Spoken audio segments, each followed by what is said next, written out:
कि जब मैं लैंड की एकदम से बहुत सारे मैसेजेस आए, I pass, did you pass, this that, and I freaked out. Results were out. Out. I went into a paralysis. पापा पूछ रहे हैं मुस्कान तेरा रोल नंबर क्या है, और मैं कब कपा रही हूँ, मेरे से फ़ोन नहीं चलाया जा रहा है कि मेरा रोल नंबर क्या है. बट जो मैं सबसे बड़ी एडवाइस रैंकर्स को दूंगी ना, जब आप रैंक दिमाग में लेकर चलते हो ना, आप उतना ही ज़्यादा टेंशन में आते हो, आप उतना ही ज़्यादा एनजाइटी में आते हो, आप उतना ही ज़्यादा प्रेशर में आते हो.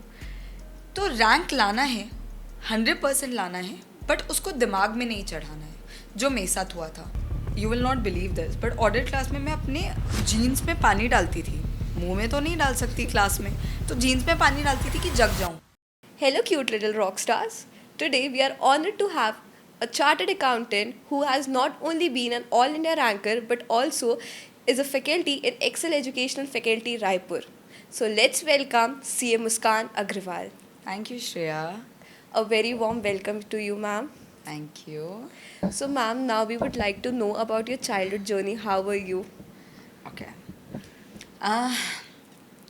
एज अ चाइल्ड मैं हमेशा से बहुत इनटू द एजुकेशन थी, क्योंकि पापा, मेरे पापा बीइंग बीएल सर, director.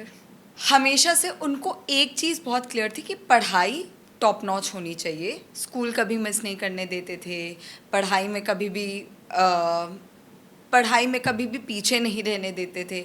मुझे खुद भी पढ़ाते थे, मम्मा को भी पढ़ाने बोलते थे, जैसे हिंदी मुझे मम्मा को पढ़ाने बोल देते थे. तो एज अ चाइल्ड पढ़ाई हमेशा मेरी बहुत इम्पॉर्टेंट रही है. और सेकेंडली मुझे ना चिल करना भी बहुत पसंद था. तो I had to strike a balance कि कहाँ मुझे चिलिंग ढूंढना है, कहाँ मुझे पढ़ाई करना है. तो डांस करने का बहुत शौक था, पार्टिसिपेट करने का बहुत शौक था, जैसे कि गणेश चतुर्थी में पार्टिसिपेट करने का बहुत शौक था. हर इवेंट में मैं फ़र्स्ट आना चाहती थी, बहुत कॉम्पिटिटिव थी उस वे से. So that was my childhood, basic childhood. Okay. So, how was your family background? Because BLSO being a director and teaching from 35 years of experience. So, how was your that phase? Ki Papa is a teacher. I have to be Excel. जैसे मैंने बोला कि पापा मुझे कभी भी किसी भी चीज़ में पीछे नहीं रहने देते थे, तो उसका बस एक एक्सपीरियंस बताती हूँ मेरा. पीटीएम में ना टाइम स्लॉट्स हुआ करते थे, और ये मैं पीटीएम की बात कर रही हूँ फर्स्ट और सेकंड क्लास की. तो फर्स्ट और सेकंड क्लास में पीटीएम में टाइम स्लॉट्स हुआ करते थे. और बिकॉज मेरा नाम था मुस्कान एम, मेरा टाइम स्लॉट अराउंड मिड में आता था. मेरे पापा की क्लास होती थी सुबह 7:30 बजे. तो वो स्कूल सिर्फ और सिर्फ वही टाइम जा सकते थे, 7:30 या उससे पहले. पहले का. बीच में तो जा नहीं सकते थे, उनकी क्लासें होती थी. वो मेरे टाइम स्लॉट से पहले सुबह 7 बजे पहले स्कूल जाते थे. ये चेक करते थे मेरा क्या रैंक आया है, फर्स्ट आया, सेकंड आया, थर्ड आया है, पेपर चेक करते थे, और फिर क्लास पढ़ाने जाते थे. और ब्रेक में मम्मा को कॉल करके बताते थे मैं फर्स्ट आई हूँ या सेकंड. हम पीटीएम तक पहुँचते भी नहीं थे, उससे पहले मुझे मेरी रैंक पता होती थी, because he was so particular about that. But now a different side. मेरे पापा मेरे स्कूल कभी भी आ जाते थे to give me chocolate, to give me fruit. मुझे क्लास से बीच से बुलाते थे, मेरे को फ्रूट खिलाते थे, और फिर मुझे क्लास में भेजते थे. So he was two people. He was one an educator but one a father, and both of the parts were wonderful. मतलब मैं आज जो भी हूँ वो दोनों Because of पार्ट्स के him. कारण हूँ. So, how is your that family value that inculcated you to such a big position? यार अगर मैं फैमिली वैल्यू की बात करूँ ना, तो it all comes from my mama. Why? क्योंकि यार एट दी एंड घर पर रहने वाली वो थी हमारे साथ, हमें बड़ा करने वाली वो थी. जैसे एक सिंपल सी बात, मेरी मम्मा ने बहुत एक सिंपल सी बात हमेशा से बोलते आई हैं कि चीज़ें शेयर किया कर मुस्कान. एग्जाम्पल, तू मेरे साथ कर ले, पापा के साथ कर ले, मेरे Anyone. भैया के साथ कर ले, छोटे भाई के साथ कर ले, बट शेयर किया कर. आज परसों की भी बात है, परसों ही मुझे समझा रही थी, ऋतिक से झगड़ा भी हो जाए ना तो शेयर कर लिया कर, अपने मन में मत रखा कर. तो ये एक वैल्यू ने मुझे इतनी हेल्प किया है. आज जो बच्चे बहुत एंजाइटी में आ जाते हैं, डिप्रेशन में आ जाते हैं, थिंग्स होती है, मुझे कभी नहीं हुआ. क्यों? Because you shared everything. Because I shared everything. I found somewhere or the other things to share. अगर शादी की बात करनी है दोस्तों से कर लूँगी, कुछ स्कूल वगैरह की बात करनी थी मम्मी से जाकर कर लेती थी, पढ़ाई की बात करनी है पापा से कर लेती थी. तो हमेशा I found an outlet to share. तो that value is So there with what me. do you think कि BL सर जब इंस्टीट्यूट आते हैं एक्सेल में तो उनका क्या डिफरेंस ऑफ ओपिनियन होता है और जब वो एज अ घर पे आपके साथ एज अ फादरहुड मतलब फादरहुड पे रहते हैं तो उनका क्या रिएक्शन होता है? एक बहुत ही सिंपल, एक बहुत ही अच्छी स्टोरी बताती हूँ आप लोगों को. मैं जब सी एंटर कर रही थी तो ऑफकोर्स मुझे पापा पढ़ाते थे, मैं पापा के साथ ही सुबह सुबह 7:30 बजे पहुँचती थी एक्सेल. नाउ जब हम आते थे, we use to sing songs. उनको अमिताभ बच्चन पसंद है, ठीक है, तो हम अमिताभ बच्चन के गाने सुनते हुए आते थे. वो भी मेरे साथ ज़ोर ज़ोर से गा रहे हैं, मैं भी उनके साथ ज़ोर ज़ोर से गा रही हूँ. और हम एक्सेल एंटर करते थे और वो स्माइल से सीधा ऐसे हो जाते थे. Within a second excel enter करते साथ ही use to become a different person. उसके बाद वो मेरी तरफ देखते भी नहीं थे. हम गाड़ी पार्क करते थे और मैं तो बेचारी 2 बैग्स लेकर आई हूँ, टिफ़िन भी लेकर आई हूँ, सब कुछ लेकर आई हूँ, तो मुझे निकलने में टाइम लगता था. तब तक वो ऊपर भागने लगते थे. मैं बोलती थी पापा मेरे जाने का तो वेट करो, मतलब आप मुझे ही डांटोगे क्या क्लास में सबसे पहले. So that is what he is. Outside Excel he is the most caring person, most fun person. आप उनको हमेशा हंसते हुए देखोगे, आप उनको कभी गुस्सा देखोगे ही नहीं. और एक्सेल में he is a different person. He is a father but a strict father. वहाँ पर he is a father but a caring Nurturing father. father. तो दोनों में he is a father figure, but एक जगह he is a strict father, no nonsense father. और घर पे he is a very nurturing, caring, lovable, A sophisticated one. बहुत. So your success comes with an all India rank. 100%. So how would you like to describe that moment of getting an all India rank on your result day? Like were you expected? Okay, तो there are 3 levels in C A. C A हाँ, foundation, foundation, C A intermediate, the- C A final. ठीक है. Foundation में हमारे all India rank आना बंद हो गया था. ठीक है, तो आई did not care about foundation. मतलब जब मेरा रिजल्ट आया था मुझे पता भी नहीं था रिजल्ट आने वाला है. मैं खाना खा रही थी बढ़िया से, क्योंकि जब रैंक ही नहीं आना है तो कोई मतलब नहीं है, दिमाग पास में। होना है ना. तो मुझे 200 में से 183 आए थे, which was very good, Very good. Very good. C P T था एक्चुअली. तो 200 में से 183 आए थे. No care in the world, बढ़िया खाना खा रही हूँ. अच्छा मैं पास हो गई, बहुत अच्छा, क्योंकि मैंने पढ़ाई नहीं की थी. फाइन. सी ए इंटर में मैंने लग कर पढ़ाई की थी, because my father he taught me. 8 में से I think 4 subject Was almost taken उनके by थे. so. तो उसमें तो मुझे रैंक लाना ही लाना था, नो मैटर वॉट. तो मैं 110% पढ़ाई भी वैसी की थी. I was expecting a rank. You will not believe, मैं आर्टिकलशिप के लिए जो इंटरव्यू है रिजल्ट से पहले ही दे दी थी. Pre result Result. इंटरव्यू बोला जाता था. और मैंने उनको बोला था कि मेरा रैंक आएगा ही आएगा. तो उन्होंने मुझे एक स्टेटमेंट बोला था, if you get a rank you will get this articleship. ऐसा Wow. I was that confident. इसीलिए बिकॉज ऑफ दिस कॉन्फिडेंस जब मेरा रैंक 1 से 10 के बीच नहीं आया, आई एक्चुअली क्राइड. मेरा ऑल इंडिया रैंक 38 आया था, तो मुझे पता था मेरा ऑल इंडिया रैंक आएगा. But but you I cried expected because I got an all India rank 38. I did not get between 1 to 1 to 10. 10. I must have been the first person जो all India rank Rank के बाद लाने के बाद भी रोई रोई हूँ. हो. Genuinely, That genuinely. is heartbreaking when you think कि ये चीज़ होना चाहिए and that's way heartbreaking. Way heartbreaking. तो वो मेरे लिए बहुत बड़ा हार्ट ब्रेक था कि मेरा all. But now cut to C A final. हमारा ए एफ एम का पेपर बहुत डिफिकल्ट था. जैसे अभी आया था ना मई हाँ. 26 का पेपर, मई 26 का नाइटमेयर पेपर था. हमारा भी pretty difficult paper Something like that. Yes. तो मतलब बहुत ज़्यादा आउट ऑफ सिलेबस क्वेश्चन पूछ लिया, B I C I being I सी आई वाली हरकत कर दिया. तो बहुत डिफिकल्ट था. तो मैं तो ये हो गई थी कि शायद पास मैं होंगी कि फेल नहीं. होंगी. I would fail. मैं एग्ज़ाम से आने के बाद 3 घंटा रोई हूँ. ऑडिट का नेक्स्ट पेपर है, but I spend 3 hours crying because I thought I will fail. तो ऑल इंडिया रैंक का तो सोचा भी नहीं. तो फाइनल का रिज़ल्ट आया. फाइनल का रिज़ल्ट मैंने जब चेक किया तो मैं ये सोच भी नहीं सकती थी कि ऑल इंडिया रैंक आ सकता है. मैंने पास देखा, आई स्टार्टेड क्राइंग कि भगवान पास पास कर हो दी. गई. 20 मिनट बाद पापा ने बोला चल रैंक चेक कर लेते हैं, और मेरा रैंक आ गया था. 2 moments. One, I was full on expecting it. I got it and still I cried. One, I was the most happy person of the world because I did not expect it. मतलब all India rank मेरा 44 आया था, जबकि inter में 38 आया था. फिर भी I was more happy when I got an all India rank in 44. Finals. Wow. So how is your result day? Like who is more panic, you or your father? 100% him. He doesn't show it. I know it is him who is panicked. I less. My mom, actually, the most panicking person is my mom. वो पढ़ाई हो या ना हो, वो सबसे ज़्यादा panic करती है. लेकिन यार मेरी ना एक बहुत बड़ी कमी है, वीकनेस है. I I go into a panic zone and anxiety zone when I think about the results. तो आपको पता है, फाइनल, इंटरमीडिएट, फाउंडेशन, तीनों रिजल्ट मैंने चेक नहीं किया है. सर अवधेश भैया ने चेक किया. सर ने भी नहीं. ओह अवधेश भैया चेक करते थे, जो हमारे एक हाँ, जो Excel टीम के, मेंबर हैं हाँ. एक्सेल में, वो चेक करते थे तीनों रिजल्ट में से. अवधेश भैया बोले भी थे, मुस्कान आपको सीए मैंने बनाए हैं, क्योंकि उन्होंने मेरे तीनों रिजल्ट चेक किए थे. बिकॉज फाइनल की रिजल्ट की बात करती हूँ, मैं प्लेन में थी, फ्लाइट में थी जब रिजल्ट आने वाला था. रिजल्ट बाद में आने वाला था ऑफकोर्स, बट आईसीआई ने पहले रिलीज़ कर दिया. I was coming from Pune to Raipur. I was in flight. Now what happened कि जब मैं लैंड की, एकदम से बहुत सारे मैसेजेस आए, I passed, did you pass, this that, and I freaked out. Results were out. Out. I went into a paralysis. पापा पूछ रहे हैं, मुस्कान तेरा रोल नंबर क्या है? और मैं कपकपा रही हूँ, मेरे से फ़ोन नहीं चलाया जा रहा है कि मेरा रोल नंबर क्या है. पापा ने बोला तू छोड़. अवधेश भैया को कॉल किया, अवधेश भैया को बोला इसका रिजल्ट चेक करो. भैया ने रोल नंबर निकाला, रिजल्ट चेक किया. And when I heard I'm that I passed. passed, I cried there and then. There were 5 people in the plane who came to me, asked क्या हुआ, did you fail? Because of course वहाँ सबको पता चल गया था इसका ये रिजल्ट आ result गया, वो आने भी वाला. सीए का. और सीए का रिजल्ट मतलब इंडिया की पूरी पब्लिक को पता होता है, it is a big day for the girl.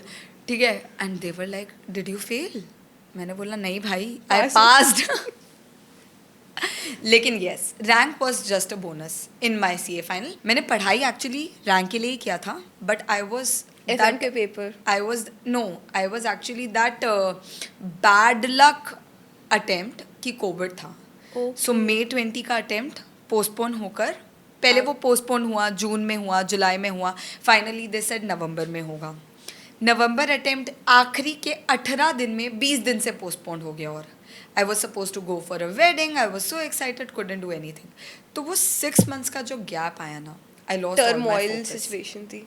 all my focused. That was one of the worst phases of my life. So how do you overcome that situation when it is so difficult? Like how you prepare yourself mentally so strong? यार CA तो करना ही था, करना ही है, मतलब there is no other No other option. It. और डन हो गई थी मैं सीए पढ़ते पढ़ते ना, मतलब आई वाज अब करना ही है. तो एक्चुअली वही मेरा फोकस था कि भाई मेरे को करना है, इस ज़िंदगी से मैं, ये पढ़ाई से मैं बाहर आकर वापस कमाना चाहती हूँ. तो वो ही मेरा सिर्फ फोकस था कि भाई I want to be done with it. I can't study any more. I can't see my 2 brothers sleeping when I'm studying at 6 in the morning. I can't do that. So I just wanted to come out of it. और otherwise मेरे सबसे बड़े Y मेरे पापा रहे हैं कि मतलब उनके लिए करना है बस, that's it. So what is that one advice you would like to give to all the rank holders? यार रैंक होल्डर्स के लिए एक दो जो simple advice I would say is, पढ़ाई तो करनी पड़ेगी, no shortcut, only hard work. हर एक चीज़ कवर करना पड़ेगा, मतलब जो आपको पढ़ाया है वो भी, जो नहीं पढ़ाया है वो भी. और कोई आपको आकर हेल्प नहीं करने वाला, you have to do it by yourself. But जो मैं सबसे बड़ी एडवाइस रैंकर्स को दूंगी ना, जब आप रैंक दिमाग में लेकर चलते हो ना, आप उतना ही ज़्यादा टेंशन में आते हो, आप उतना ही ज़्यादा एनजाइटी में आते हो, आप उतना ही ज़्यादा प्रेशर में आते हो. तो रैंक लाना है, 100% लाना है, बट उसको दिमाग में नहीं चढ़ाना है, जो मेरे साथ हुआ था. मैं इतनी एंशियस हो गई थी रैंक लाने के चक्कर में कि I think that is where my rank deteriorated. मैं ऑल इंडिया रैंक 38 शायद इसलिए आई हूँ क्योंकि मैं इतनी एनजाइटी, इतनी प्रेशर में आ गई थी. एक simple example, I who studied with the mindset of all India rank, advanced account में एक क्वेश्चन नहीं देखा हुआ आया था, एक question, I gave my entire paper रोते हुए. मैं ऑल इंडिया रैंकर हूँ, मैंने उस तरीके से पढ़ाई की है, फेल हो ही नहीं सकती. CA renowned for attempts, fail नहीं हो सकती, मुझे पता है. मैंने पूरा पेपर रोते हुए दिया, जिसके कारण एडवांस्ड अकाउंट्स में मेरा 80 अबव आया था, एडवांस्ड अकाउंट्स में मेरा 60 बिलो आया था. ओनली पेपर जिसमें मेरा 60 बिलो आया था. क्यों? क्योंकि मैं एंजाइटी में आ गई. तो रैंक के लिए एक माइंडसेट होना बहुत ज़रूरी है of a ranker, feel that you are already a ranker, study like you are already a ranker, don't get anxiety because of that. Simple. तो मैम आपको स्ट्रैटेजिक मैनेजमेंट पढ़ाना कैसा लगता है? स्ट्रैटेजिक मैनेजमेंट, ओके, जिनको नहीं पता है, सी एन टेक का टॉपिक है एक स्ट्रैटेजिक मैनेजमेंट. नाउ बात ये है कि मैं स्ट्रैटेजिक मैनेजमेंट आज सच कभी ना पढ़ाना चाहती थी, प्लस मैं उससे डरती भी बहुत थी. मतलब हमारे सी इंटर में ITSM करके एक टॉपिक होता था 100 मार्क का, ओल्ड सिलेबस, जिसको मैं 14 घंटे अगर सिलेबस को देना है तो 3.5 घंटा 25% ऑफ माई टाइम सिर्फ वो एक सब्जेक्ट को देती थी. क्यों? Because it was the worst subject of my life. IT यानी इंफॉर्मेशन टेक्नोलॉजी, कंप्यूटर से मेरा कोई लेना देना नहीं था. वायरिंग वगैरह पढ़ाते थे भाई उसमें, मतलब मैं क्या ही, मतलब के तार जोड़ो. Wiring, I can never understand wiring. तो वो सब पढ़ाते थे, वो मेरे एकदम जोन के बाहर था. और नेक्स्ट था IT विथ SM, और SM मुझे लगता था बहुत बोरिंग, बहुत बोरिंग. तो जब मैं एक्सेल में आई और मुझे बोला गया कि SM एक सब्जेक्ट है जो आपको पढ़ाना पड़ेगा. It was not a choice, पढ़ाना पड़ेगा, बिकॉज जो टीचर SM पढ़ाते थे he wanted to leave to मतलब हैंडल हिज ओन थिंग्स. तो SM जब पढ़ाना पड़ेगा उन्होंने बोला ना, मेरे मन में एक चीज़ बहुत क्लियर था कि भाई बोरिंग तो नहीं होने दूंगी. अगर बोरिंग होने दे दिया ना तो कोई बच्चे नहीं पढ़ पढ़ेगा. पाएंगे. और ये सब्जेक्ट वो सब्जेक्ट है जो आपको बिजनेस का एंड टू एंड बता सकता है. मतलब आपको बिजनेस अगर चलाना है ना, या लोग बोलते हैं हमको प्रैक्टिस करना है इसलिए ऑडिट आना चाहिए, टैक्स आना चाहिए. अरे हाँ, आना चाहिए भाई. प्रैक्टिस भी तो तुम्हारा बिजनेस है. प्रैक्टिस चलाने के लिए भी तो तुमको नए नए क्लाइंट्स लाने पड़ेंगे, यानी आप बिजनेस हैंडल करो. और बिजनेस हैंडल करने के लिए आपको स्ट्रैटेजीज बनाना आना होना चाहिए. Strategic management is that subject. तो मैं उसको ना उतनी इंटेंसिटी के साथ पढ़ाती हूँ कि यार मैं तुमको इस तरीके से पढ़ाना चाहती हूँ कि मैं तुमको बिजनेसमैन बना दूँ कैसे तैसे. भले आप प्रैक्टिस में हो, और अगर आप सर्विस में भी हो ना, तो तुमको 1 लाख से 1 करोड़ की सैलरी में कैसे जाना है वो तुमको स्ट्रैटेजिक मैनेजमेंट पढ़ाएगा. That's my enthu for that subject. तो आई थिंक वो कहीं ना You कहीं उससे आ made the जाता है. theory the most interesting Yes, one. I love it. तो मुझे ऐसा लगता है दैट्स वाई मैं उसको उस तरीके से पढ़ाती हूँ कि ये बच्चे को लिखना तो आना चाहिए, समझ भी आना चाहिए. For future. यस. तो मैम जैसा आप बोलते थे कि आप जब आप पढ़ते थे तो आप बहुत पैनिक करते थे. Right. तो एज अ जब आप टीचिंग में आपको पढ़ाना पड़ा तो how was your reaction on the first day? मेरे को पहले से कभी नहीं पता था कि मुझे टीचिंग करना है, ठीक है. मतलब मुझे ये पता चला that I have to come back to Raipur. मतलब I had to come back to Raipur for some और the other reason. Being an employee, I did not want to be an employee any more. I want to do something of my own. तो मुझे पता था कि मुझे रायपुर आना है. और रायपुर आना है तो व्हाट नेक्स्ट. मैं कहीं प्रैक्टिस नहीं करूँगी किसी के पास जाकर कि, तो वो मेरा नहीं था. तो मुझे पता था कि I am good in teaching क्योंकि मैंने 10th 11th 12th मेरे कलीग्स को पढ़ाया है. मतलब बच्चों बोल रही हूँ, सॉरी, तब तो वो मेरे फ्रेंड्स थे. फ्रेंड्स को कोई भी डाउट होता था ना तो वो मेरे पास ही आते थे. तो वो एक बैकग्राउंड था कि मुझे पढ़ाना आता है. तो अब मैं आई, सर लोगों से बात की, मैंने सर लोगों को बोला टीचिंग करनी है और घर की बच्ची हूँ, क्या ही मना करेंगे. तो उन्होंने मुझे CS में एक टॉपिक दिया, इंटेलेक्चुअल प्रॉपर्टी लॉज. जस्ट आया हुआ टॉपिक था वो, ठीक है. CS के सिलेबस में दिसंबर 23 में सिलेबस नया आया था और मैं Jan 24 में पढ़ाने आ गई थी. तो वो फर्स्ट था जो मैंने पढ़ाया था, इंटेलेक्चुअल प्रॉपर्टी लॉज. अब मैं थी और मेरे साथ एक बच्ची थी और मुझे सिर्फ ये फोकस करना था क्यों पास हो कि मैं डेमो था तो वो कोई टेंशन नहीं थी पास होगी कि नहीं, वो अच्छा. ज्वाइन करेगी भी कि नहीं, वो सब नहीं था मेरे दिमाग में. बट मुझे उस बच्ची को पढ़ाना है, उस बच्ची को समझ आना चाहिए. क्योंकि अगर उस बच्ची को भी समझ नहीं आया तो मतलब teaching is not for me. But मेरे को शो ये करना था कि बाप रे मेरे सामने कितने बच्चे बैठे हैं कि एट दी एंड वो डेमो तो ऑनलाइन भी जाएगा. So I focused completely on that one kid, but I had to show कि मैं बहुत सबको बच्चे पढ़ा बैठे. रही हूँ. और थैंकफुली भगवान का लाख लाख शुक्र है वो बच्ची बहुत वोकल थी. वोकल इन द सेंस हाँ बोल रही थी, ना बोल रही थी, इंटरेक्ट कर रही थी. तो वो सबसे कॉन्फिडेंस आता था, हाँ पढ़ा दूंगी. बट मेरी पहली क्लास बहुत अच्छी रही because I was always a good speaker. तो मॉड्यूलेट वगैरह मुझे करना आता था, तो मेरी पहली क्लास बहुत अच्छी रही. But I panicked like anything from inside. Can't show it to everyone. तो I panic like anything from inside. 1 घंटे की क्लास थी, 1 घंटा बोलना था, कब निकल गया पता नहीं चला टू बी ऑनेस्ट, बट डर बहुत लग रहा था. Now, from that day till today, I am always So scared. what was sir's reaction in this when he saw your video? Like you were My papa actually said wonderful things about me. बहुत अच्छी चीज़ें बोला, मुझे बहुत अच्छा feel हुआ. तब जाकर मेरे को कॉन्फिडेंस आया कि हाँ कर सकती हूँ. मम्मा ने, पापा ने, यहाँ के टीचर्स वगैरह को भी ऑफकोर्स मैंने बोला ही था कि आप बताइएगा कैसा रहा. They all give me good feedback. So not great feedback But the good good one. Feedback for the first class. तो फिर मुझे ऐसा लगा हाँ यार ये हो जाएगा. बट बात ये कि आज का भी दिन है, डर मुझे उतना ही लगता है क्लास में जाने से, लेकिन growing each and every day. Okay, so आप being such a young teacher, how you feel जब बच्चे आके आपसे interact करते हैं, they share their problems, they share their something happy moments. So जैसे Excel में कुछ करना होता है तो first person to approach is you. Yeah. So how you feel that moment? देख यार, being young has its pros also and cons also. Pros तो बहुत clear है, I understand their mentality, so I'm much chiller. Like that you way. act as a mediator for all of us. Like जो student की problem है वो teachers तक convey होना, so you are that mediator. 100% यार. देख of course मतलब मुझे स्टूडेंट्स की प्रॉब्लम ज़्यादा क्लोजली समझ आती है क्योंकि मैं स्टूडेंट अभी 5 साल पहले तक ही थी, तो वो तो है.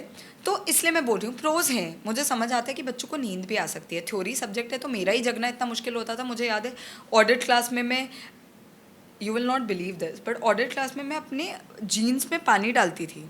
मुंह में तो नहीं डाल सकती क्लास में, तो जीन्स में पानी डालती थी कि जग जाऊँ. संजय सर की क्लास में स्टेज में बैठे बैठे सो जाती थी, और बेचारे संजय सर मुझे कुछ बोल भी नहीं पाते थे क्योंकि वो पापा के दोस्त हैं, तो क्या ही बोलेंगे मुझे, घर की बच्ची को क्या बोलेंगे. तो आई अंडरस्टैंड कि यार थ्योरी सब्जेक्ट है, बच्चे हो सकता है सोए भी, हो सकता है एक दूसरे से बात भी करे, हो सकता है जोन आउट भी हो जाए, बट मैं अपने आप को अफेक्ट नहीं होने दे सकती. हाँ, ये मेक श्योर करना है कि उनको कॉन्सेप्ट याद रहे. ये प्रो है, बट कॉन्स भी हैं. कभी कभी बच्चे कुछ भी बात कर देते हैं. कभी कभी क्लास में बहुत डिफिकल्ट हो जाता है उनको हैंडल करना. उनको ऐसा लगता है वो मुझे कुछ भी बोल सकते हैं because I am that young. तो वो चीज़ें डिफ़िकल्ट भी है, but it's good that they can share any thing with me. जैसे एक बच्चा मेरे पास रैंडमली आया और बोला मैं मेरी गर्लफ्रेंड से दूर हूँ, तो मुझे समझ नहीं आ रहा है, मतलब मोटिवेशन नहीं आ रहा है पढ़ने का, पूरा टाइम दिमाग में ये रहता है वो क्या कर रही होगी. तो मैंने उसको बताया भाई तू सीए बन जा, उसके बाद ये सोचना कि वो क्या कर रही होगी, कैसे कर रही होगी, दिस दैट. अगर वो तेरी ज़िंदगी में कंट्रीब्यूटर बन पा रही है तो बहुत अच्छी बात है. अगर वो तेरी ज़िंदगी में डिस्ट्रैक्टर बन रही है तो उसको अभी निकाल दे बाहर. तो वो चीज़ मेरे साथ लाइफ में कभी ना कभी हुई है, तो आई कैन शेयर दैट कि यार अगर आपका वो जहाँ डिस्ट्रैक्टर बन रहा है, ये रिलेशनशिप, बॉयफ्रेंड गर्लफ्रेंड, वहाँ से उससे कल्टी हो जाओ. बहुत ज़रूरी है क्योंकि सीए प्रायोरिटी है. तेरी उससे शादी होगी कि नहीं तुझे पता भी नहीं है ना. तो सीए बन जाओ, फिर ये सब करो जो करना है. So what is that weirdest or funniest question is ever asked by someone to you? Weirdest या फनीएस्ट क्वेश्चन. यार वियर्डेस्ट तो कुछ एज सच नहीं, बट जैसे कोई एकदम से बोल देता है मैम आज आप बहुत अच्छे लग रहे हो, या जिस वे से बोलता है, तो कभी कभी मुझे बताना पड़ता है कि मैं शादीशुदा हूँ. तो वो कभी कभी मेरे लिए वियर्ड हो जाता है. But my students have been very well to me हमेशा. कुछ बच्चे अप्रिशिएट करते हैं, कभी कभी थोड़ा एक्स्ट्रा अप्रिशिएट कर देते हैं, तो वो मेरे लिए पर्सनली वियर्ड हो जाता है. But otherwise I love what ever they से टू मी. So कई बार क्वेश्चंस पेपर आईसीआई ऐसे सेट करता है जैसे आपके टाइम सेट किया था कि इट्स लाइक ऐसा लगता है नासा वालों ने पेपर भेजा है कि आईसीआई ने ही मॉड्यूल से निकाल के बनाया. नहीं, तो आईसीआई ने नहीं निकाला होता उसको मॉड्यूल से. फिर आईसीआई पता नहीं क्या ढूंढता है, वो वहाँ से पेपर निकालता है. और अब तो आईसीआई के पास एआई जैसी चीज़ आ गई है, तो उनको ढूंढने की भी ज़रूरत नहीं है. उनको बस बोलना है कि set the worst paper ever and AI will do it. So there are multiple times जब स्टूडेंट तो छोड़ो यार, टीचर्स को लगता है ये कहाँ से आया क्वेश्चन, कहाँ से ला रहे हो आप ये सारे क्वेश्चन्स. बट ऐसे ही नहीं सीए को one of the most recognised courses of the world कहा जाता है. सो मैम ऐसा आपका क्या रिएक्शन होता है जब एज अ स्टूडेंट आपकी लाइफ में और as a teacher question paper जब आता है, तो आपकी लाइफ में क्या दो अलग रिएक्शन होते हैं? यार एज अ स्टूडेंट तो जब आता था ना, नाइटमेयर तो होता था, बट एक एक्सेप्टेबिलिटी होती थी कि ये नहीं आएगा, मेरे को आगे बढ़ूँ, है ना, मतलब एक पता था कि ICI ऐसा करेगा, बट एज अ टीचर तो मैंने क्या किया ना, 20 साल के पेपर देख रखे हैं। तो अब मेरा दिमाग में ये चलता है, साला 20 साल के पेपर देखने के बाद भी इन लोग ऐसा पेपर सेट कर सकते हैं। मतलब the reaction has change from the perspective कि अब मुझे एम्पैथी आती है बच्चों के लिए, तब मुझे खुद के लिए एम्पैथी आती थी, अब बच्चों के लिए एम्पैथी आती है। That's what has changed. तो ma'am what is that one thing जो आपको ऐसा लगता है कि आपकी टीचिंग करियर के 2 साल में आपने अपना पैटर्न ऑफ टीचिंग चेंज किया है? या पैटर्न ऑफ टीचिंग तो ऑफकोर्स चेंज होगा ही जैसे जैसे बच्चों का फीडबैक आता है, बट जैसे ना फर्स्ट स्ट्रैटेजिक मैनेजमेंट क्लास मुझे आज भी याद है कि मैंने ना क्लास बहुत एंटरटेनिंग रखी, सब बहुत अच्छा था, बट कुछ लिखाया ही नहीं, ओह, कुछ नोट्स ही नहीं बनवाए। सेकेंड क्लास में मैंने नोट्स बनवाए बट आंसर राइटिंग नहीं करवाई। थर्ड क्लास में मुझे समझ आया नहीं यार, बच्चों को एंटरटेनमेंट भी चाहिए, नोट्स भी में से ही चाहिए और Answers. कुछ आंसर राइटिंग भी चाहिए। तो with time I've updated myself according to the students feedback, I feel, and every feedback had been wonderful for my teaching career. Okay, so now अब आपकी टीचिंग पे तो बात कर लिए, now let's go to ICI teaching. हाँ जी। So what is that reform जो आपको ऐसा लगता है कि ICI शुड रियली चेंज?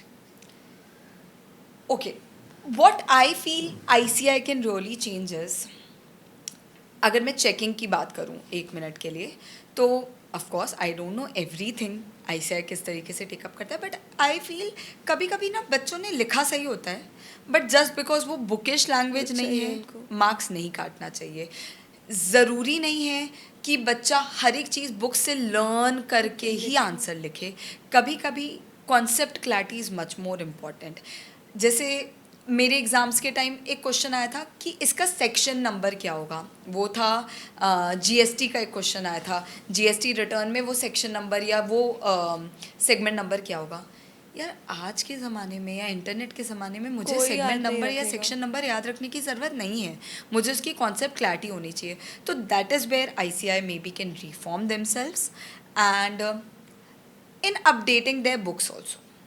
थोड़ा बहुत अपडेशन इज़ रिक्वायर्ड। और अगर आप बहुत ज़्यादा टफ क्वेश्चन पूछने वाले हो तो उसके बारे में कुछ ना कुछ बुक्स में भी डालो। इनकॉर्पोरेट करते रहो। यार आपने स्टडी मटेरियल के क्वेश्चंस देखे हैं, they are nothing compare to the questions that they They are ask. asking. ठीक है, वो तो हमारे पास past year paper RTP MTP से उतने क्वेश्चंस का एक बैंक बन गया है, बट स्टडी मटेरियल में तो वो नहीं ही होते हैं। एंड बीइंग आप लोग की खुद की एजुकेशनल फैकल्टी, तो आप लोग खुद समझ पा रहे हो कि इतने एक्सपीरियंस टीचर है कि क्या पैटर्न आते हैं, क्या चेंजेस हो सकते हैं। 100%। सो दैट इज़ वन थिंग कि आपके पास जो आ रहा है वो पढ़ सकता है, बट एज अ जो फ्रेशर स्टार्ट करेगा उनके लिए कितना डिफिकल्ट हो जाएगा। बहुत डिफिकल्ट। और आप बोलते हो कि स्टडी मटेरियल पढ़ लो आपका 100% आ जाएगा, अरे आ जाएगा, but what about the questions, the level of questions that you ask, उसकी भी तो प्रैक्टिस होना ज़रूरी है, क्योंकि आप कंटेंट तो नहीं लिख कर आने वाले हो, एट द एंड क्वेश्चन का आंसर आंसर लिखना है आपको। तो वहाँ पर they can do some reforms में। And what is your view कि वो अभी जो पहले 2 अटेम्प्ट करता था, now it is shifting to 3 attempt a year, तो is this a benefit for a student according to your view, और it is a bad for them? Again CA final में it was a bad choice which they corrected. क्यों bad choice? क्योंकि यार आप CA बनते हो, उसके बाद आपको 6 महीने का टाइम मिलता है, आप इधर उधर जॉब देखते हो, हर जन को जॉब मिलती है, इट इज़ अ प्रोसेस, है ना। उन्होंने उस चीज़ को कट करके 3 बार कर दिया। अब भाई पुराने अटेम्प्ट वालों को जॉब नहीं मिली और नए अटेम्प्ट के CA आकर खड़े हो गए हैं, ये नहीं होना चाहिए। मतलब यू शुड, और प्लस अगर आप CA फाइनल में फेल होते हो, ठीक है, और CA फाइनल का सिलेबस इतना वास्ट है कि आप लोगों को 3 से 4 महीने वापस पढ़ने के लिए चाहिए ही होते हैं, भले आपने पहले अटेम्प्ट दे दिया, तो उतना टाइम बच्चों को मिलना चाहिए after getting the the- result. Coming to inter same चीज़ है यार, 2 महीने अगर आप लोग के रिजल्ट आने में लगे हैं, फिर 2 महीने में कभी कभी आप पूरा प्रिपरेशन नहीं नहीं कर कर पाते। सकते हो। और कभी कभी तो बच्चा ग्रुप 1 देता है और फिर ग्रुप 2 देना चाहता है, तो ग्रुप 2 की भी प्रिपरेशन 4 महीने में नहीं हो सकती अच्छे से। तो वहाँ पर थोड़ा सा मुझे लगता है कि प्रॉब्लम है। लेकिन किसको बेनिफिशियल है? जो रीअटेम्प्टर्स हैं। हाँ, उनके लिए रीअटेम्प्टर्स को ये बेनिफिशियल है कि यार अभी उनको नहीं तो- 4 महीने में ही नेक्स्ट अटेम्प्ट मिल रहा है, उनके 6 महीने वेस्ट नहीं हो रहे हैं, तो वो उनके लिए बेनिफिशियल है। प्रोज और कॉन्स, बट फाइनल में तो 100% there were cons which they corrected. Okay, so there is one very beautiful question that if you were an ICI president for a day, what is that reform that you will bring change to the institute? Stipend for sure, because आप, I know कि articleship एक internship है and I understand कि आप वहाँ सीखने जाते हो not for the money, but money is also a big Very factor. important अगर आप 10 से factor. 10 वहाँ दे रहे हो तो देन एक बेनिफिट ही मिल जाता है. अगर आपको पैसे मिल गए तो उसका वॉट एवर इट इज़, आपको टाइम नहीं मिल रहा है, अंडरस्टैंड कि आपको वो, आप एट द एंड आपको पढ़ाई करनी है, आपको टाइम चाहिए ना कि पैसे, लेकिन money helps you have a little luxurious life even in your mindset एक आर्टिकलशिप. चेंज हो जाता है वर्किंग का. बस एक मन करता है ज़्यादा वर्किंग का. And second I also feel, यार ये सबको नहीं पता होता कि इंडस्ट्रियल ट्रेनिंग कितनी बेनिफिशियल होती है, ठीक है. बट अगर ICI उसको प्रमोट करे, वो बोले कि यार 1.5 साल तुम लोग आर्टिकलशिप करो, 1 साल इंडस्ट्रियल ट्रेनिंग करो, not in every case maybe but in some cases, क्योंकि आजकल सबको जॉब करना होता है, तो इंडस्ट्रियल ट्रेनिंग एक कॉर्पोरेट जॉब का बहुत अच्छा एक्सपीरियंस देता है जो सब बच्चों को पता भी नहीं होता. सो कहीं ना कहीं if you discuss more about it, if you promote it more, और इफ़ यू मेक इट कि 1.5 साल के बाद 1 साल का इंडस्ट्रियल ट्रेनिंग करने दो, बिग फोर जैसे नहीं करने देती है, तो if you make this rule कि 1.5 साल के बाद आप 1 साल का इंडस्ट्रियल ट्रेनिंग कर सकते हो, तो maybe that will benefit students more. तो ये रिफॉर्म शायद मैं लाना चाहूँगी as a ICI We president. definitely want her to be elected as a new president. फिर तो मैं बहुत सारी reform लाऊंगी. Okay. So, is there any one crying spot you have ever found ki, it's my very bad time now, I just have to cry and, get everything. Out. I feel my entire home was my crying spot. मैं कहीं पर भी रो सकती हूँ. मैं घर के किसी भी कोने में रो, सारे कोने मेरे क्राइंग स्पॉट बन चुके थे. और स्पेसिफिकली एग्ज़ाम के दौरान तो लिटरली मैं पढ़ते पढ़ते रो देती थी, सोते सोते रो देती थी, एग्ज़ाम जाते जाते रो देती थी, खाते खाते रो देती थी, क्योंकि मुझे एनजाइटी है. का बहुत दिक्कत था. I could have cried anywhere और एवरीवेयर. बट एक चीज़ है जो मेरी बहुत फेमस थी मेरे दोस्तों के बीच, जो मुझे दोस्तों से ही पता चली है, वो है रिलेशनशिप ड्रामाज में स्पेसिफिकली. मैं रात को बात जब करती थी और मुझे किसी चीज़ में रोना आ रहा है, तो चद्दर के नीचे ही मैं रोती थी. और मेरे को ऐसा लगता था मैंने कितना अपने आप को बचा लिया है, किसी को पता नहीं चल रहा है. बट सब मुझे नेक्स्ट डे बताते थे, मुस्कान कल लड़ाई हुई है. तब मुझे पता था कि चद्दर के नीचे मेरा एक बहुत सॉलिड क्राइंग जोन है. तो that was may be my crying spot. So ma'am, जैसा आपने बताया कि आप अपने इतने एक्साइटेड थे कि मेरा ऑल इंडिया रैंक आ ही जाएगा, you are so very confident, तो आपने कैसे आपने इंटरव्यू एक्सपीरियंस किया, because that is the first lifetime experience interview. तो जो एक्चुअली मैं इतनी कॉन्फिडेंट थी कि मेरा ऑल इंडिया रैंक आ ही जाएगा, that was an interview of PwC. मेरा आर्टिकलशिप बिग फोर. हाँ, बिग फोर. अरे मैं क्लियर थी कि मुझे बिग फोर जाना है, क्योंकि मैं क्लियर थी कि उसके बाद मुझे कॉर्पोरेट जाना है. तो अगर बिग फोर का एक्सपीरियंस मेरे रेज्यूमे में दिख गया तो मुझे कॉर्पोरेट अच्छी ही मिलेगी. तो अब बात ये थी कि पुणे में रहते थे मेरे भैया, तो मेरे पापा ने बोला था you can go out but तू पुणे जाना, क्योंकि वहाँ पर भैया रह रहे हैं तो तू उसके साथ रह सकती है. मैंने बोला ठीक है. तो हमने रेफरेंसेस वगैरह लगाए. EY में सबसे पहला इंटरव्यू था. अब मैंने आपको बोला CA फाउंडेशन में ना तब रैंक नहीं आता था, but I secured 183. Last time 183 में ऑल इंडिया रैंक 3 आया था किसी का, last time like before my attempt. तो मेरे पापा ने ये चीज़ बोल दिया कि मेरा ऑल इंडिया रैंक 3 आया है. हमने कहीं कहीं से निकाल लिया, मेरा ऑल इंडिया रैंक 3 आया है. शायद मेरा कॉन्फिडेंस बूस्ट करने के लिए, या he was just very happy being a father about, he just said. और ये मैंने मेरे first interview which was with EY उसमें बोल दिया. आई सिक्योर्ड ऑल इंडिया रैंक 3 इन CA फाउंडेशन. मुझे लगा उस इंसान को नहीं पता होगा कि ऑल इंडिया रैंक नहीं आया है इस अटेम्प्ट में. हाँ.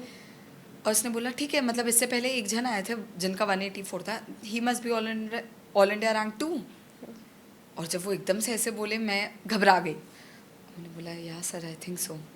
तो फिर उन्होंने बोला how are you so sure कि तुम्हारा ऑल इंडिया रैंक 3 आया है. और फिर तो मैं ही फट गई, मेरी पूरी फट गई. फिर मैंने उनसे अपोलोजाइज़ वगैरह किया और ये वो. तो उन्होंने मेरे सामने मेरे रेज्यूमे से पहले ऑल इंडिया रैंक 3 काटा, that you are not an all India rank 3. तो बस मेरी तो फट गई थी. मैंने बोला ये इंटरव्यू जैसे भी जाए मुझे तो यहाँ से निकलना है. I gave the worst interview ever. सोचो एक पर्सन हु वो सो कॉन्फिडेंट, उसने इतने अच्छे से पढ़ा है, ऑल इंडिया रैंक आता है, मैं तो एकदम बेस्ट हूँ ये वो, और फर्स्ट इंटरव्यू बहुत ही ख़राब चले गया. मैं पढ़कर भी नहीं गई थी. आई वॉज सो ओवर कॉन्फिडेंट कि मेरा इंटरव्यू अच्छा जाएगा ही. तब मुझे रियलाइजेशन हिट हुआ कि नहीं भाई, गई वो स्टूडेंट लाइफ। देखो अगर बिग फोर से आर्टिकलशिप करनी है, you have to be presentable, you can not be over confident, और तुझे पढ़कर भी जाना पड़ेगा।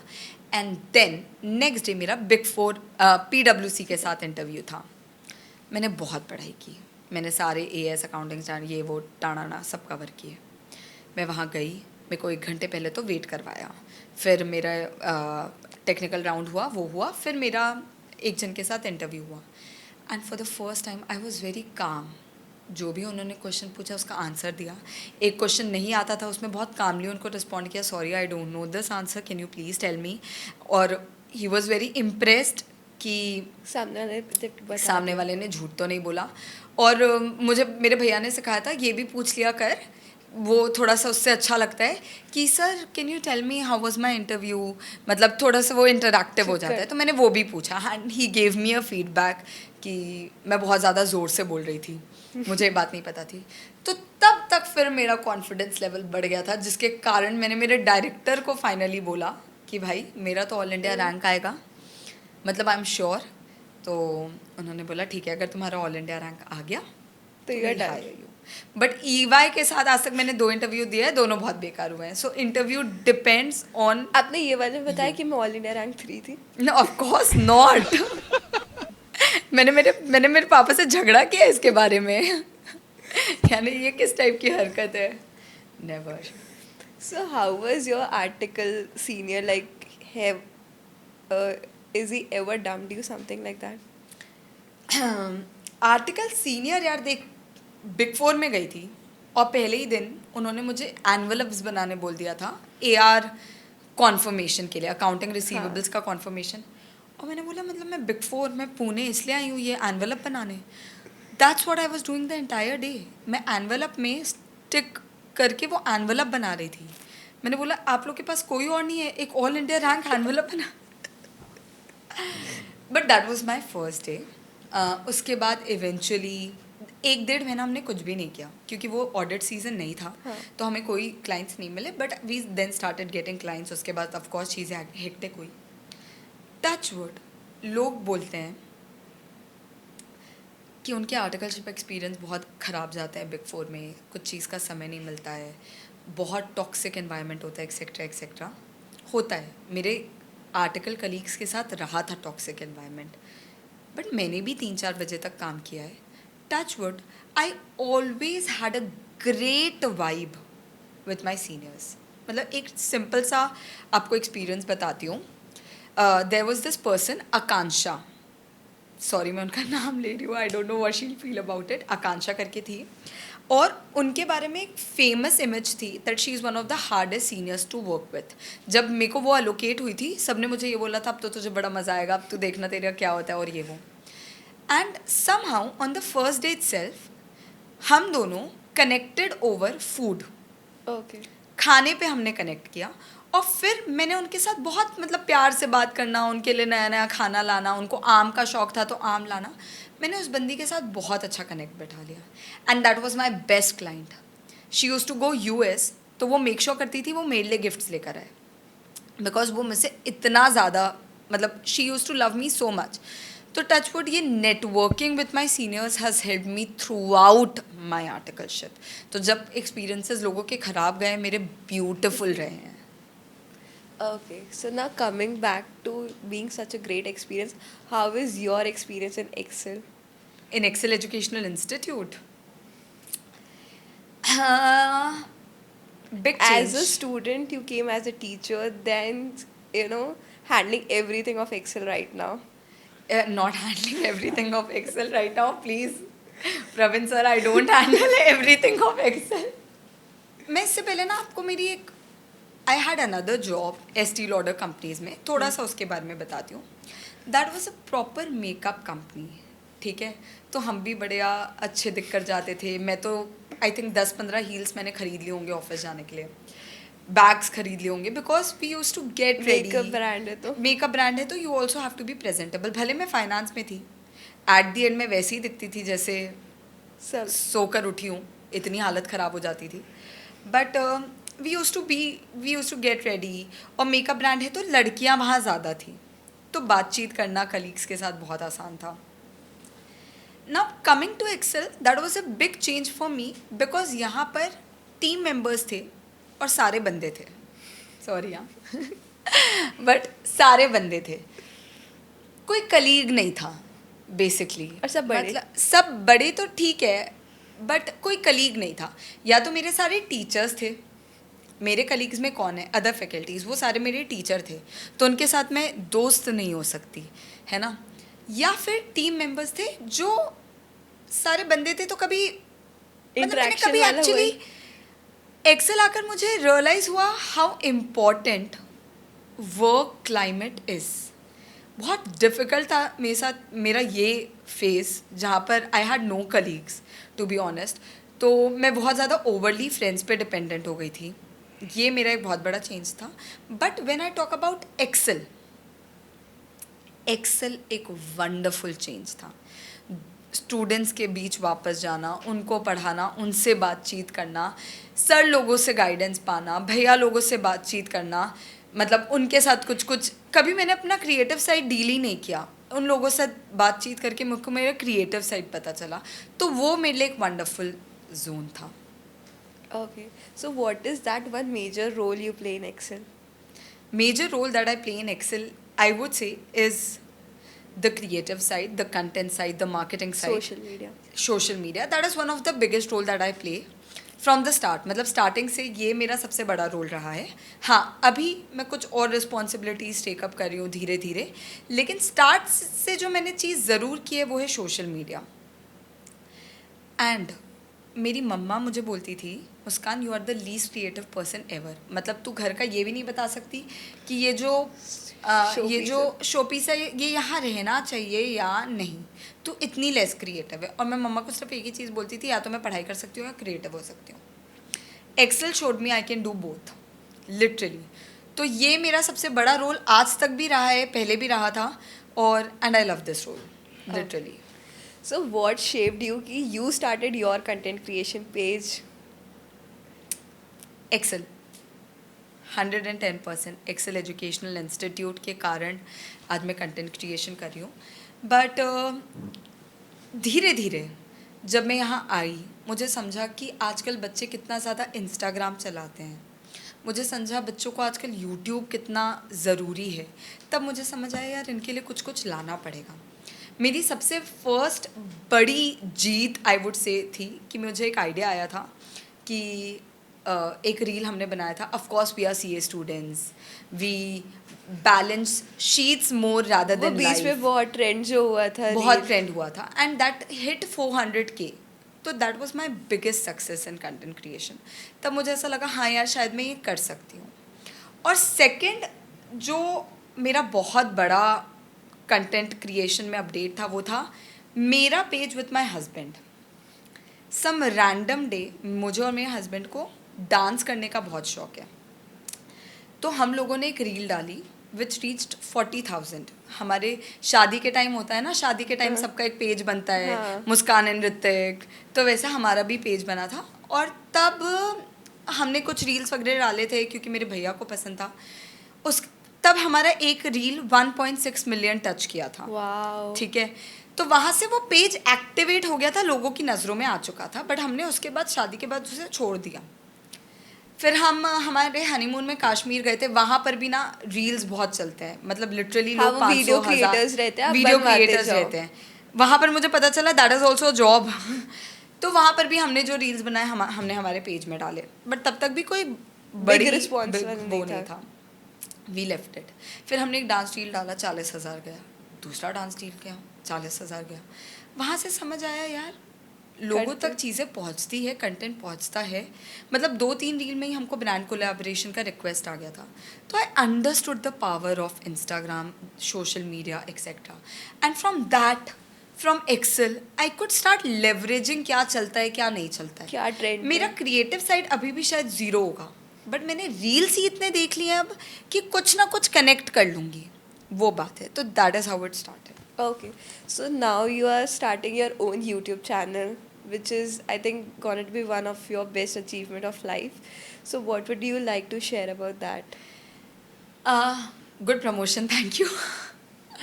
देखो यार, मैं ना यूट्यूब में वीडियोस तो बहुत टाइम से डाल रही हूँ, 2-2.5 साल हो गए हैं यूट्यूब हाँ। में वीडियो डालते, अच्छा रीच भी आता है। बट बात ये है कि वो मेरे एक्सेल पेज में जाता हाँ, था। not your professional yes, one. Excel page में, क्योंकि ऑलमोस्ट 90,000 फॉलोअर्स थे, तो आई फेल्ट कि वो रीच पेज, ज़्यादा जल्दी होगा. वो पेज से ही मैं रीच कर सकती हूँ भाई। मेरी खुद की तो कोई कैपेबिलिटी नहीं है, एक्सेल का पेज है जो है। तो मेरा तो ये सेट था कि उसको पूरा मिल्क करना है। हाँ. बट बात ये हुई कि वहाँ पर हर टीचर अपना कंटेंट डाल रहा है, हर टीचर शोकेस हो रहा है। तो धीरे धीरे समझ आना शुरू हुआ कि मैं एक अकेली वहाँ कभी शोकेस नहीं हो सकती हूँ। एंड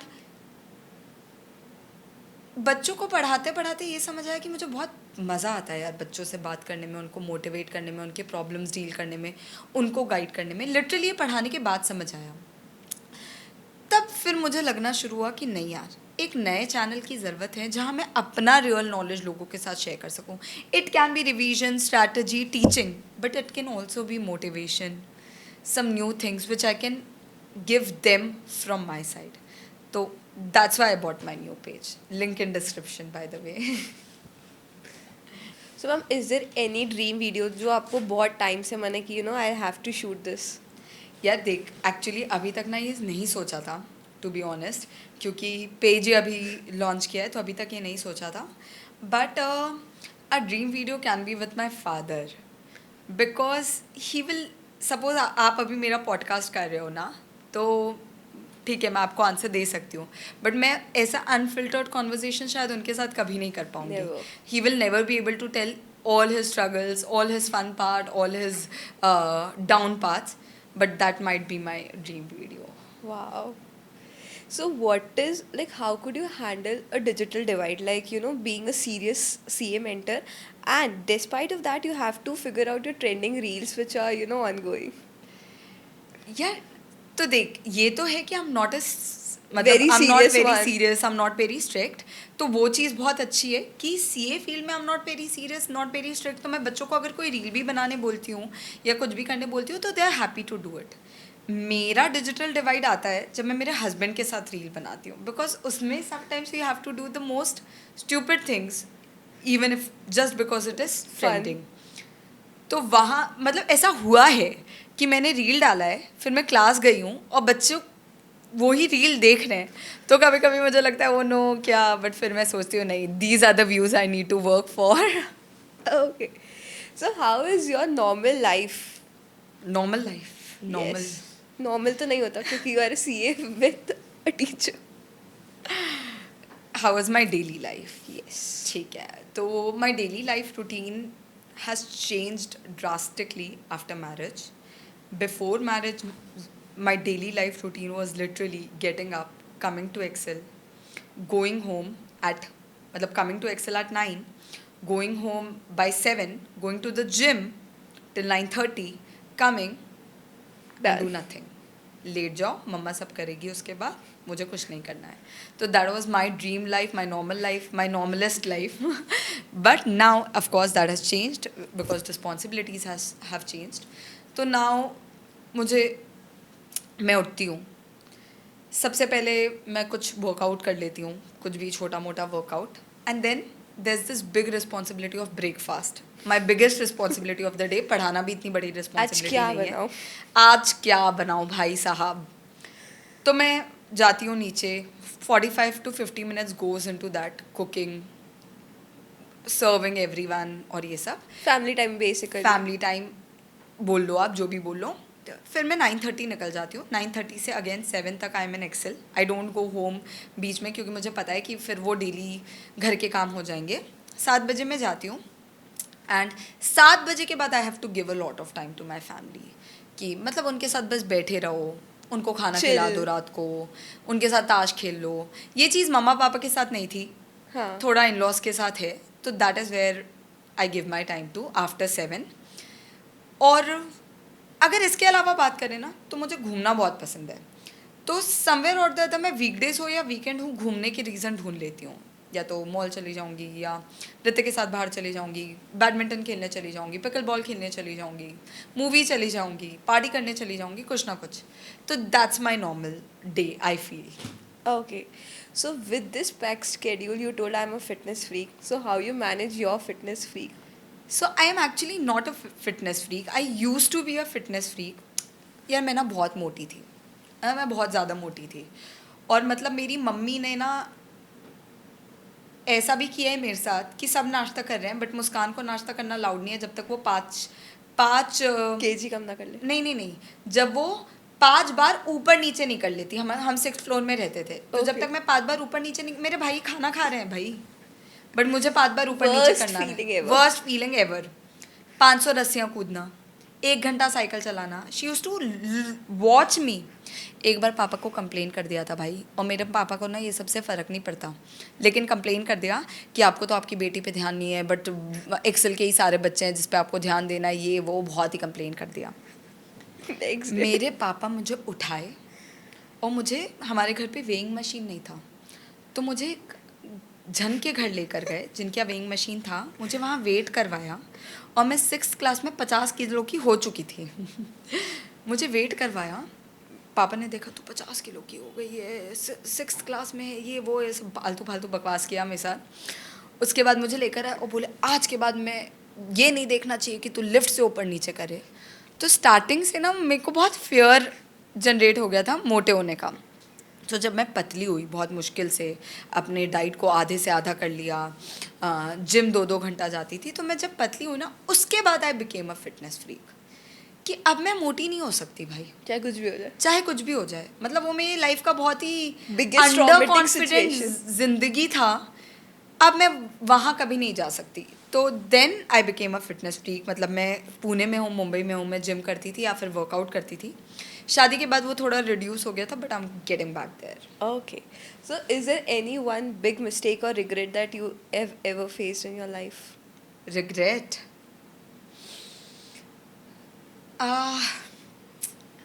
One biggest mistake या regret that I have faced in my life. Yes. I am a very studious person. मतलब मैं बहुत पढ़ाई कर सकती हूँ, बहुत अच्छी बात है, Being studious is the best thing. बहुत अच्छी बात है यार. लेकिन ना मैंने कभी जनरल नॉलेज पे दुनिया में क्या चल रहा है, कोई पेपर फर्क में नहीं. क्या लिखा है, ये सब कभी नहीं पढ़ा. तो कभी कभी इतना दिमाग होने के बाद भी, अच्छा बुक्स में भी ना मेरे को फिक्शन रीड करना पसंद था, सस्पेंस थ्रिलर रीड करना पसंद था. तो कभी कभी ना इतनी पढ़ाई करने के बाद भी, ऑल इंडिया रैंकर होने के बाद भी, there were times I use to feel smaller in a group of people. जब वो कुछ Latest current affairs लेटेस्ट, वगैरह. I use to feel very under confident. वहाँ से फिर मैंने अपने आप को ना Motivate किया कि you have update to be करना शुरू updated. किया. अभी भी ऐसा होता है, I spend more time on Instagram rather than news, which is wrong. इसीलिए मतलब एक एडवाइस है मेरे सारे बच्चों के लिए भी कि भाई साहब, एक है पढ़ाई बट दूसरा है Knowledge. नॉलेज. पढ़ाई आपको पूरा नॉलेज कभी नहीं देगा, आपको सिर्फ इंफॉर्मेशन देगा. You need to have knowledge about the entire frickin world. तो वो चीज़ है जो I regret a lot. Okay. So now coming back to your success, like what is that one turning point you have faced in life financially? इसमें भी एक चीज़ बताती हूँ. मैंने अपने सबसे पहली कमाई कब की थी, ठीक है.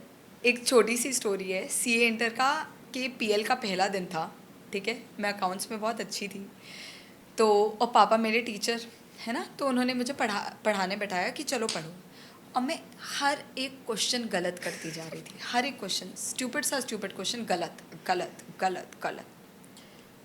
पापा ने बोला ये नेक्स्ट क्वेश्चन की तो तेरे को 2,000 रुपये दूंगा, ठीक है. अब ये 10 साल पुरानी बात है. 10 साल पुरानी मतलब मेरे लिए 2,000 दुनिया की सबसे बेस्ट चीज़ थी. पापा ने बोला तू नेक्स्ट क्वेश्चन सही करेगी ना, जो उस पूरे चैप्टर का सबसे डिफिकल्ट हाँ. क्वेश्चन था, नेक्स्ट क्वेश्चन सही करेगी ना तो मैं तेरे को 2,000 दूंगा. 10 क्वेश्चन गलत हो चुके हैं. 11th क्वेश्चन में मेरे को समझ नहीं आया मैं कैसे सही करूँगी. मेरे को लगा पापा भी फिरकी ले रहे हैं कि ये तो सही नहीं ही कर पाएगी. हाँ. बट मैंने वो क्वेश्चन बना दिया क्योंकि 2,000 चाहिए था, और पापा ने मुझे 2,000 दिया. तब मेरे को पता चला यार मनी मेरे लिए कितना मैटर करता है. Really that time I understood कि Money something which financial matters. Independence is a big thing. अब कट टू आर्टिकलशिप में, because I was in big 4, मुझे अच्छी खासी स्टाइपेंड मिल आती जाती थी, है. 10-15-20 हज़ार की स्टाइपेंड. 10,000 में मेरे भैया ने मुझे बोला बेटा 5,000 इन्वेस्ट करते हैं। हाँ मैं बोली भैया 10,000 मिले हैं, उसमें भी पास मतलब कहाँ क्या बात कर रहे हो, 10,000 के तो कपड़े आने वाले हैं अभी जो मैं पहन कर जाऊंगी बिग 4 में। बट बोला ठीक है पापा भेज देंगे, तो अभी 5,000 इन्वेस्ट करते ठीक हैं, है ना। और पापा लोगों से इतना आसान भी नहीं होता है मांगना, मतलब अगर आप आर्टिकलशिप कर रहे हो और आप भैया के साथ ऑलरेडी हो, नहीं भी करो तो भी आसान नहीं होता है। नहीं होता है मांगना, है ना। तो भैया ने फिर भी बोला 5,000 इन्वेस्ट करते, 2,500 इस SIP पे, 2,500 इस SIP पे, 2018 की बात कर रही हूँ, हाँ। है ना। आज तक I am thankful to that person कि मैंने आर्टिकलशिप से इन्वेस्ट करना शुरू कर दिया था, बिकॉज कब I had $500,000 in my pocket पता ही नहीं चला, literally. So that is financial independence for me, मतलब having my own money saved. That is one of spend the करना biggest इम्पॉर्टेंट है, achievement. बट सेव करना उससे ज़्यादा इम्पॉर्टेंट है, तो वो मेरे लिए फाइनेंशियल सक्सेस है यार। I just want to ask you one thing that how you spend that 2,000 rupees. 2,000 rupees यार वो मुझे टू बी ऑनेस्ट याद नहीं है, बट आई एम श्योर कपड़ों पे ही लिया होगा, क्योंकि मुझे I was obsessed with clothes, तो मे बी कपड़े। Okay. So what does to you success mean right now? Like beyond numbers or subscribers, something else? Right now if you ask me what is success, तो अभी अभी एक सिकासा का event हुआ था, कर्तव्य. कर्तव्य। तो वहाँ पर मैंने देखा इवन दो रायपुर के बच्चे हैं, एक्सेल में पढ़ते होंगे, इंटर फाउंडेशन एक्सेल में किया होगा, but when teachers came from outside they had this कि इनके साथ फ़ोटो लेना Wow. है, या हाँ कौन आया है, ये वाली फीलिंग। तो उनको देखकर समझ आया यार, Achievement is beyond. yes, achievement Recognition. is beyond subscribers, beyond money, beyond all this. अगर आप स्टूडेंट जोन में हो और स्टूडेंट्स आपको अप्रिशिएट कर रहे हैं, that is success, that is the biggest success Success. In this field at least. So right now that is success for me. So you were called as a recognized figure in CNET conference of which happened recently. So how was that feeling? यार feeling ऐसी थी कि 110% I was feeling amazing कि एक पूरा session I have to moderate, ये talk show मुझे लेना है, और उस टॉक शो के लिए मुझे बहुत अप्रिसिएशन भी मिला कि हम पैनलिस्ट से ज़्यादा आपको सुन रहे थे मैम, तो वो सब वंडरफुल था। बट वहाँ पर जाकर ही, जैसे मैंने आपको बताया, वहाँ पर मुझे जाकर समझ आया कि this is only the start, I have to reach a very big height, this can not even be compared. तो वो चीज़ शायद I've मुझे personally listened you over there. So you was like, I can't imagine that it's a CM Muskan Agarwal speaking. Thank you so much, thank you so much.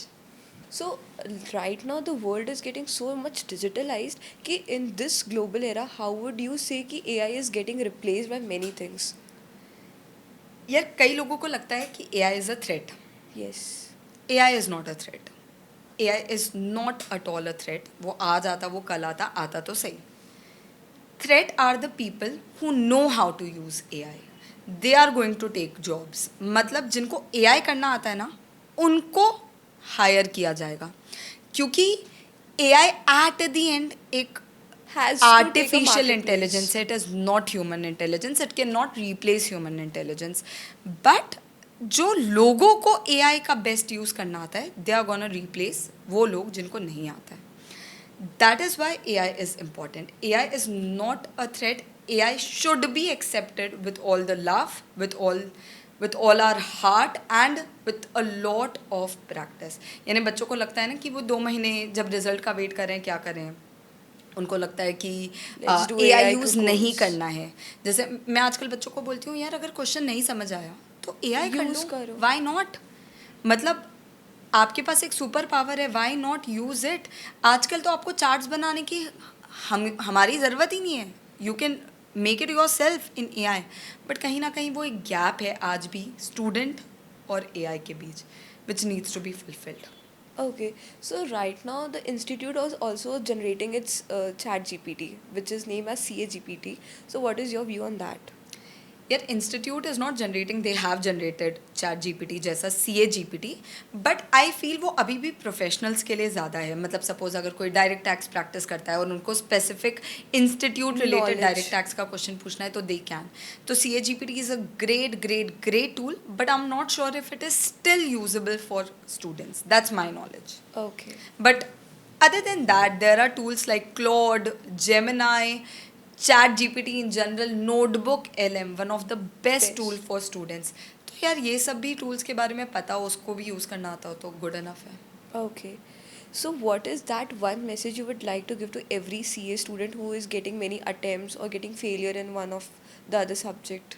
अगर आपका attempt आ रहा है तो आप एक normal CA की ज़िंदगी जी रहे हो. पहली बात तो be clear on that. बच्चों को लगता है attempt आ रहा है, fail हो रहा है, मतलब oh no what.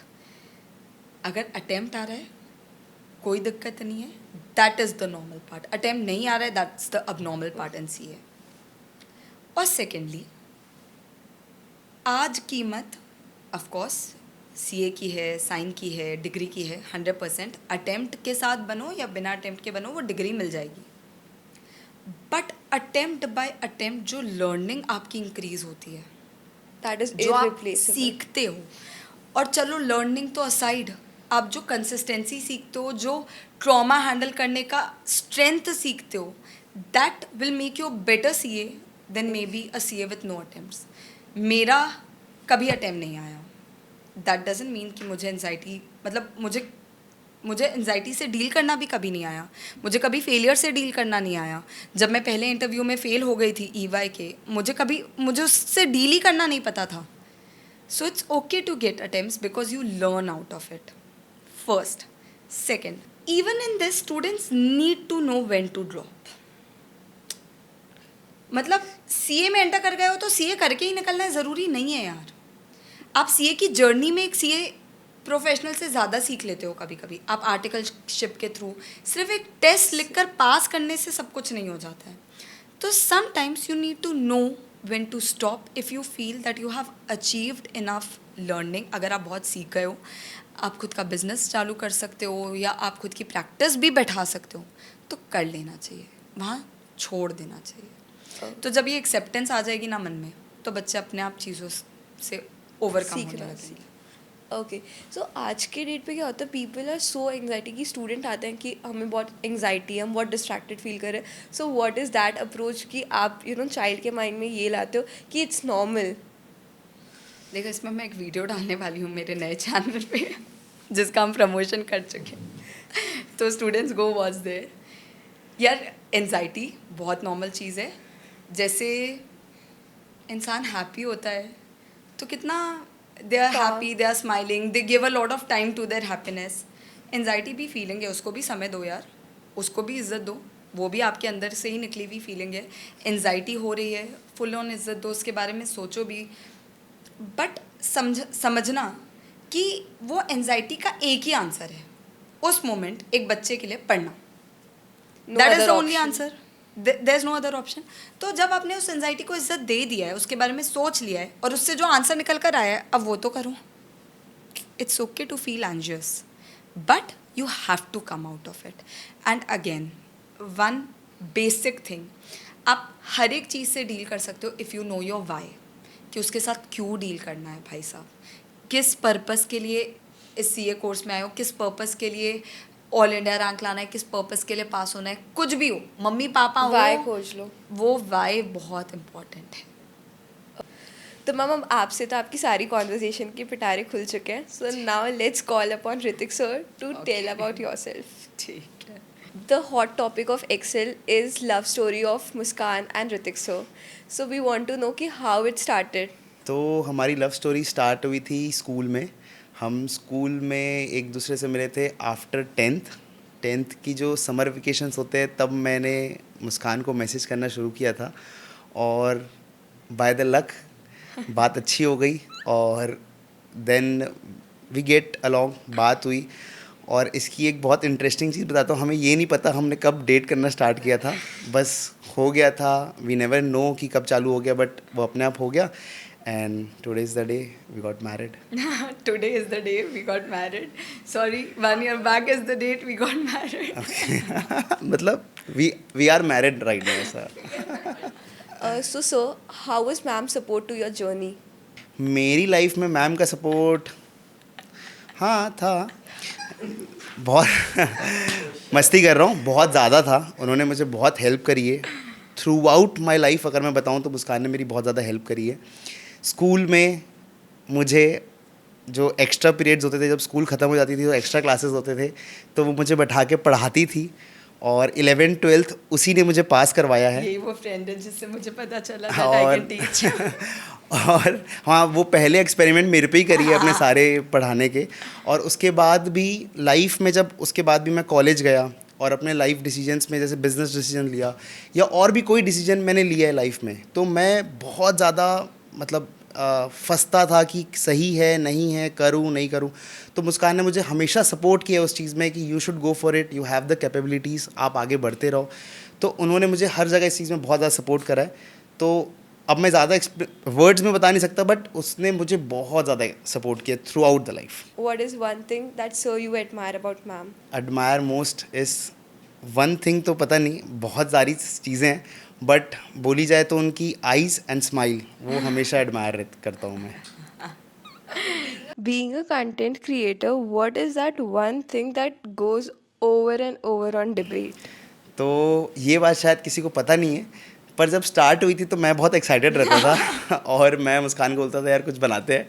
बट अब ऐसा हो गया है कि मेरा इंटरेस्ट रहे ना रहे, but Muskan is always. Actually लोगों को ये बात नहीं पता है कि हमने कंटेंट क्रिएशन चालू ऋतिक के कारण किया था, because he also likes to dance.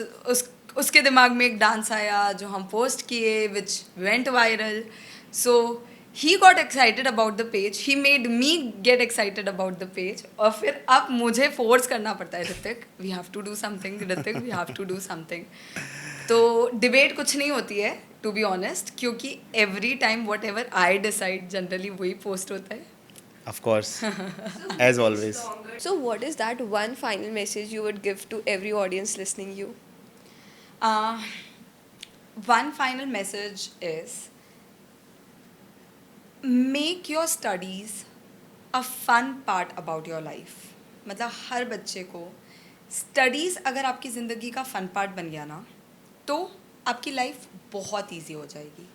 And study is just a part of your life. मतलब 5 साल में सिर्फ आपको पढ़ाई करनी है ये ज़रूरी नहीं है. आप पढ़ाई को भी एक सेगमेंट रखो, जब पढ़ाई कर रहे हो 200% पढ़ाई करो, बट उसके अलावा भी लाइफ है. दोस्तों से मिलना, चिल करना, हैविंग रिलेशनशिप्स, ये सब भी पार्ट ऑफ लाइफ है जो एक बच्चे को जीना चाहिए. These are your teen year. ये चीज़ बच्चे भूल जाते हैं एटलीस्ट प्रोफेशनल जर्नी में. तो एक message this I want to give them. And second, don't give up. आप लोग होगा, आप लोग एनजाइटी डील करोगे, डिप्रेशन डील करोगे. आज के जेंजी वर्ल्ड बहुत सारे इमोशंस फील करते हैं, ऑल वैलिड, बट उस वैलिड इमोशंस में एक थॉट हमेशा अपने आप में रखना, नेवर टू गिव अप. जब ये दिमाग में क्लियर हो जाएगा ना कि हमको गिव अप करना ही नहीं है, गिव अप ऑप्शन ही नहीं है, तो आप लाइफ में सक्सेसफुल बन ही जाओगे. You have to become an all India you have to become a all-rounder today, not just an all-India ranker. So, ma'am, it was great having you. Thank you so much for coming to the podcast and giving your precious time to us. Thank you, Shreya, for having me, and it was a wonderful, wonderful podcast to have with you. Thank you so much.